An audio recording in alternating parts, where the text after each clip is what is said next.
Yeah. Yeah. Hello, hello. Actually, it's I premiere Braveheart in Hoyt St George Street in I think it was '95, and oh, I had something else to do that night. So I digress too quickly. I turned up at the end of the premiere. I was waiting for a very, very long time, and then after a very long time of waiting, there was a lot of Chinese people there.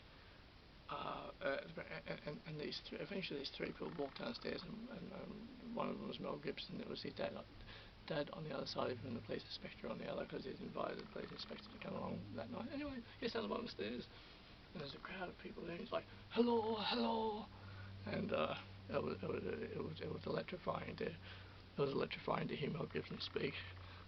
Oh my goodness. Tell you, when I press record, it's my getaway, it's my other world when I press record. Fucking hell. I made a bit of a frustrated video the other day, a bit of a stressed out. Oh, I was a bit stressed out. Oh. Okay, so we're in a situation now. And I thought, you know what, I might talk about this a bit.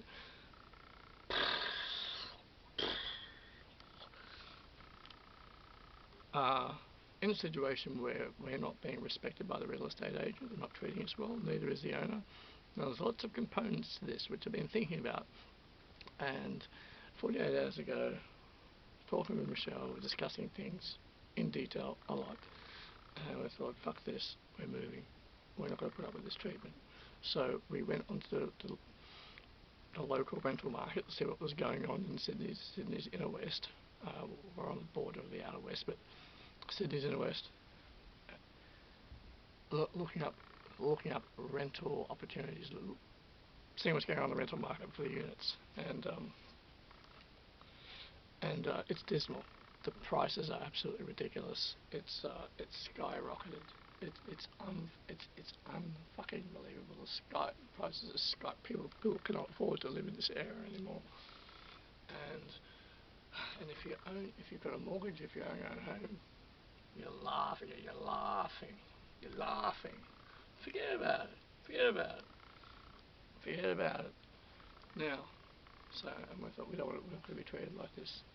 So we had a look at what's going on for rentals in this area and the prices are fucking ridiculous. And so the fact is, I've been assessing this, been thinking about it in my head during the night and all that. I'll get to that later. I smell a bit like bleach at the moment because I've been cleaning the kitchen. A few components to this.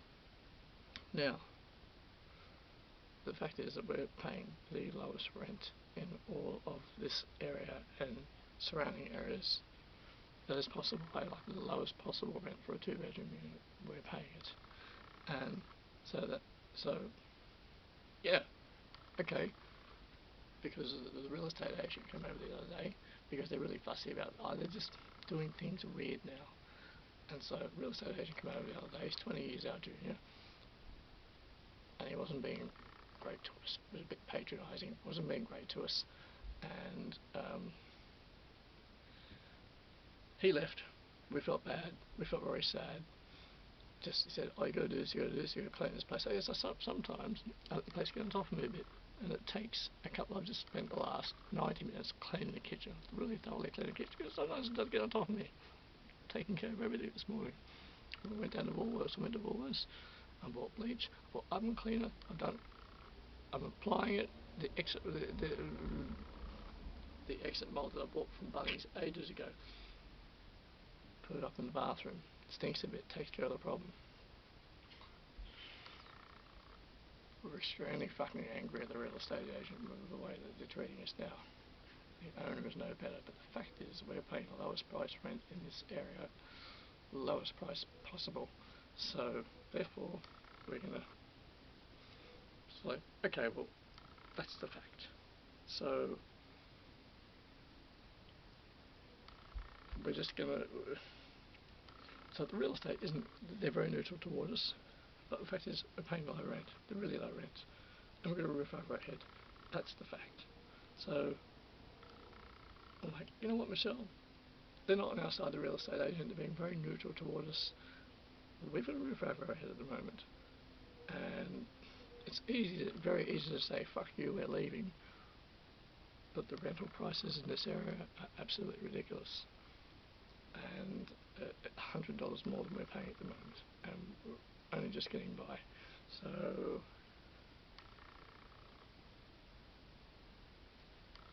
we're going to stay here. And we're going to make the best of it. Just going to keep on top of things. We're going to make the best of it. A nice home. And we're not going to be too worried about what we do talk to real estate occasionally when it's a problem, but what happened was what happened was the previous real estate agent here, he'd had about 35 years experience in the business. He was the best real estate agent in the area, took care of things, boom, like that, just got on the phone and did it on the spot. These guys, oh, you've called the office, sorry, you'll have to email us telling us the problem and show us pictures, then we'll send it to the owner will assess it and we'll get back to you. And if the owner rejects it, we just won't even bother telling you. Whereas the guy that got us in here, oh my goodness, he's got us in here within 48 hours. He said, I'll take care of it. I'll just take care of it. He said, I bargained for you, got you a cheaper rent rate. He said, I got a few dollars knocked off for you. He was here when we moved in, he was here for a year after that, and then he went on he went on a break. He took leave. He left, and he never actually came back. And the younger guys took over. Fucking hell. Like, wet around the ears. And they do things by the book, by the guidelines. This guy that we were dealing with for a year, he knew the rules and the guidelines were there, but he didn't give a fuck about them. He just did things. He's on the spot. He'd make a phone call. Need this now, right? Send 10. Right, get it here. Oh no, he wasn't aggressive. Good guy. Because things done on the spot. These guys email us, take photos. We'll send it to the owner. If the owner approves you, we'll let you know. Fucking hell, for fucking hell's sake. The whole bloody thing is there wouldn't be a problem if our real estate agents just took care of things on the spot and said, oh, of course, yeah, this needs fixing, of course, yeah, like for instance our stove, oh, you need a new stove, we'll have you on by tomorrow morning, but they don't want to do things that way, do they? They don't want to do things that way. People say, oh, this doesn't work anymore. It's like, we'll get you a new one. We'll take it, but you can't do things like this. We'll get you a new one. But they don't want to do things like that. They want fucking emails and fucking pictures and all that shit. All that bullshit. Okay. But back to what I was saying. So, I know people will say, oh, fuck them. We'll move, we'll find somewhere else. That's a lot easier said than done. And so, had a reassessment of the attitude toward it. And we're staying put for the time being. Yeah, we don't really like real estate, but we don't talk to them every day. Occasionally we talk to them. When there's a problem, we talk to them. Never talk to the owner. So, and the rent we're paying, it is a lot. We get it paid. I don't even like paying it. I don't like paying it considering certain things that are wrong with the place. I don't even like paying it, but to find the place is very difficult. So we just be on top of things, keep everything clean for ourselves anyway, and we are looking for a place, but looking for a place can take a long time. I know some people who they say, yeah, woke up one morning, decided to move, had a new place within a week. Yeah, okay, that's great, but I remember once it took me 6 months to find a place. Actually 3 months every day solid searching. When I moved from Sydenham to Petersham, 3 months every day solid searching, 5 days a week. Got a place, had to fight for it. And I was there in that bed for 4 years. and so I've used the bleach upstairs in the bathroom ceiling for the mould, which I do regularly. The nozzle had stopped working on the one that I bought from Bunnings. On the one I had bought from Bunnings, it was just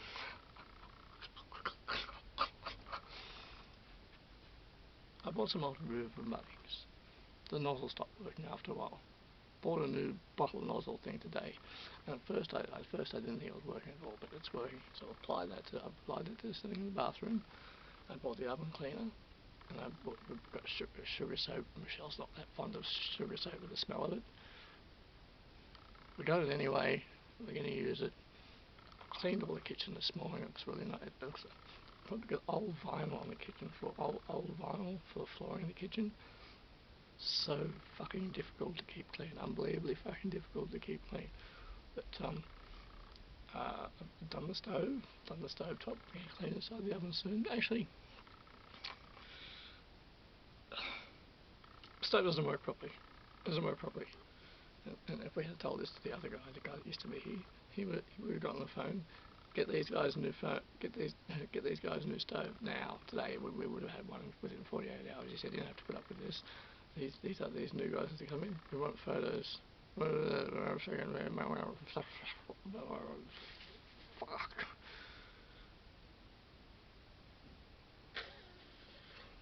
So doing that. So, and you know what? I looked at the oven.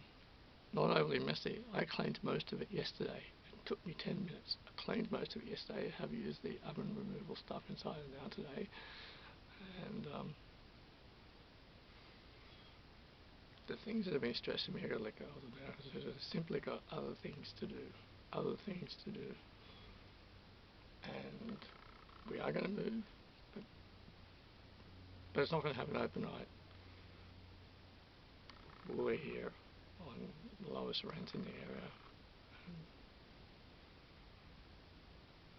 area, and it's reasonable. Is it? Only just. We wouldn't want to pay more than we're paying now. We wouldn't. Actually, I would not pay any more than we're paying now. And everything else in this area is $100 more. $100 more. And more than that. $150 more. It's like, what the fuck? Like, what the fuck? How can people even afford that? You have to work 6 days a week. We work 6 days a week. Fuck. Hey. The inevitable slicing. My friends, my long-term friends don't live in Sydney anymore. Some of them live on the outskirts of Sydney. They don't live near the inner city. They live on the outskirts of Sydney. On the outskirts. And some of the people I used to know, half the people I know, I think they own, fortunate enough to own, and the other people I know, they just don't live within Sydney anymore. I mean, a few of them do, but they'd be in a bedsitter or one bedroom. I'm not really too sure. I mean, a lot of the people I know, I'm uncertain where they live. A lot of people I know, some of the people I know, do know where they live.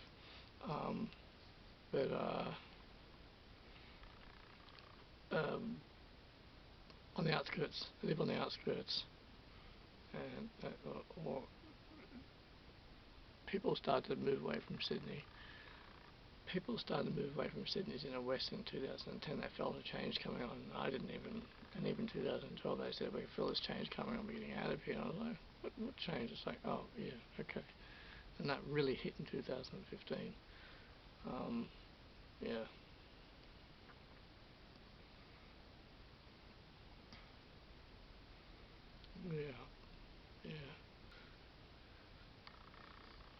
And went out last night. In Moore with a couple of friends. Went to a gig. I have a friend I haven't seen for a while. she was late, but it's okay. It's okay. She was really tipsy when she got there, and she was with another friend of mine, and we did have fun. I was a bit awkward. I was a bit awkward only because I just had stress. It was just a bit awkward over that stress, and anyone could have come up to me before my friends got there and said, "Excuse me, hey mate, you look a bit lost. You look a bit awkward." Yeah, yeah. Just, but nobody did that. In fact, the atmosphere was very metalhead atmospheres, rock atmospheres are always a chilled vibe. They're always cool. Everyone's always cool. The places I have found always to be the least chilled vibe, but nightclubs are the nightclubs. I always found them to be hostile. Can be a hostile vibe. Fucking hostile! Hostile vibe. And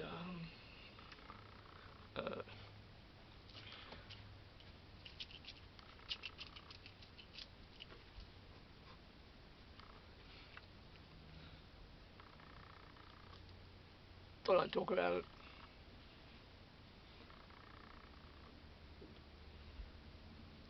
This is my sanctuary in here. I mean, I could have it a little bit, it's nice. I'd like to dig underground. I'd like to get big drills. So I just like to dig underground and have my, I told it to my friend, I told it to Dagmara last night. I said, she said, I love my personal time. She said, I love my own time, like my time, just away from the world. And I said, oh, I'm going to have it in my garage, in our garage. I dig a big hole down there, 12 feet down, 18 feet down, then in a room, and underground rooms. Oh, I'd love it. Underground tunnels. I'd like that. That'd be,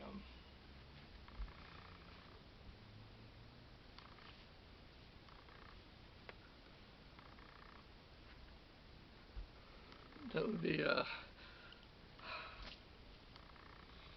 I examined my stress. I examined the situation.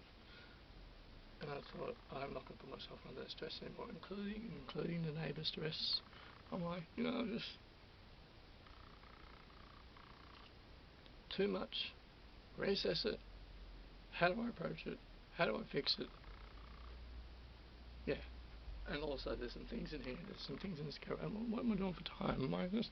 I've rambled on for so long so far. I'm running out of time. Ramble on. Sing my song. Ramble on.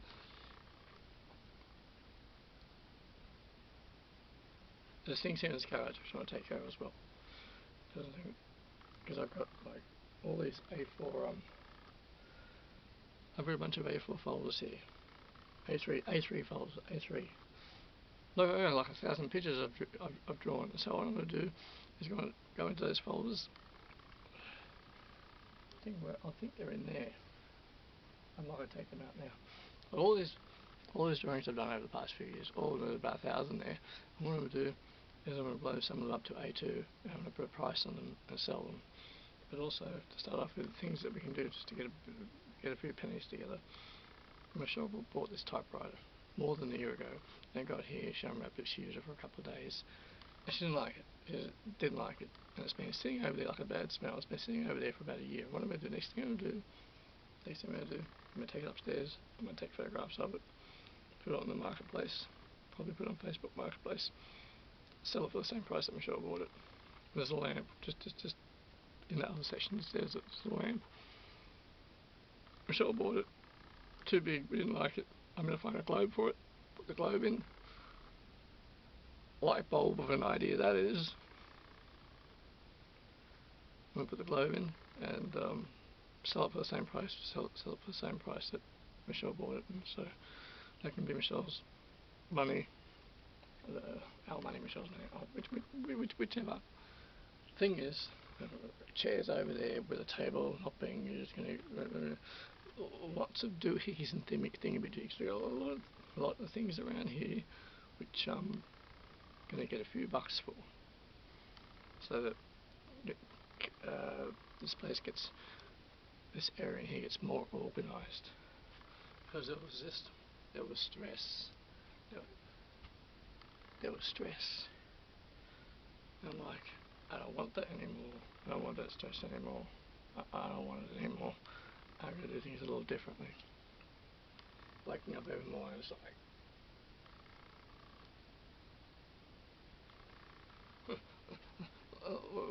last night I had my hand on the table, like this, and I was sitting there like this, and Mara says, "Pat you like this." I'm like, and so she readjusted my hand, and I'm like, oh yeah. So I couldn't be bothered.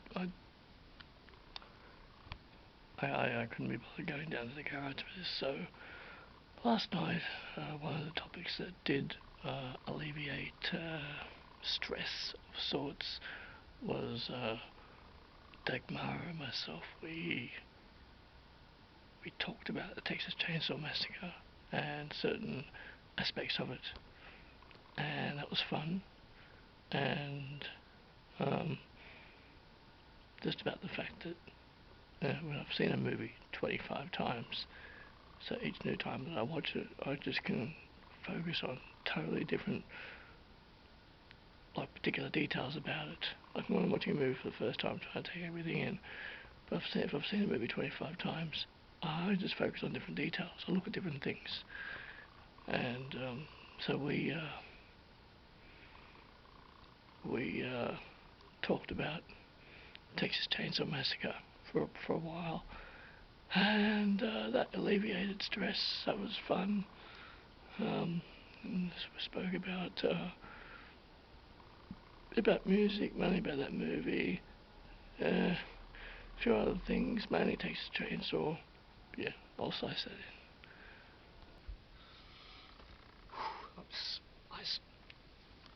I smell like bleach at the moment. So yeah, I'm gonna wrap this up then. I'm gonna wrap this up. I've been talking for about 20 minutes. So I'm not. I probably will upload this. I'll probably will upload it. I'll wrap this up.